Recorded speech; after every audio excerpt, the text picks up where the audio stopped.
Hi everyone, today we will be going over the 2019 F equals MA Exam A problem number 3.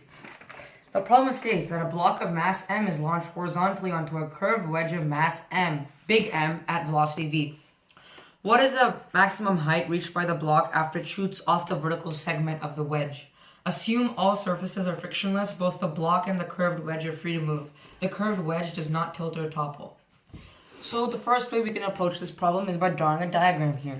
So we have an initial mass of little m that's moving at some velocity v, and it launches off a wedge of mass big M, and it goes into the air at some height.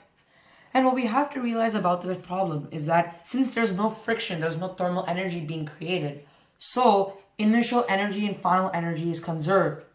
So initial energy and final energy are conserved. So that means initial kinetic energy and final kinetic energy are conserved, and initial momentum and final momentum are conserved. So now we can write our equation to solve for the height.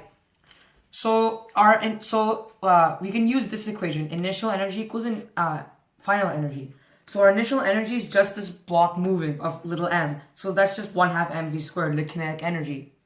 The second equation is 1/2 m plus big M v times the velocity of the center of mass squared.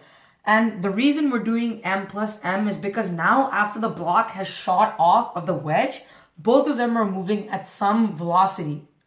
And that velocity is the velocity of the center of the mass of the two objects, plus the gravitational potential energy as the block is some height h above the ground.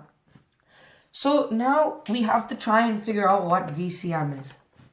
So looking at our three equations here, we see that initial momentum equals final momentum. So let's try figure out what VCM is by using that equation. So initial momentum, of course, is just mv, right? mv, as this block is just going at some velocity initially.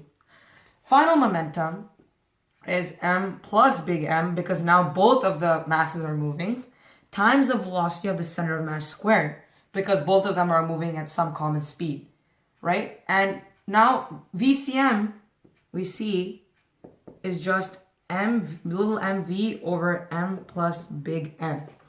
That's our velocity of the center of mass. So we can just plug that into our equation here. 1/2 mv squared equals 1/2 m plus big M mv over big M squared plus mg. So we solve for the velocity of our center of mass, which is just mv over big M plus little m. So we plug that into our equation, we have this. So now we just move this part to the left side and subtract and cancel out like terms, m plus big M and m plus big M. And canceling our terms, we eventually get v squared over 2 times big M over little m plus big M equals gh. And how we got that was 1 minus little m over little m plus big M is just big M over little m plus big M. And solving for a height, we get h equals big mv squared over little m plus big M times 2g. And we see that that corresponds to our answer E.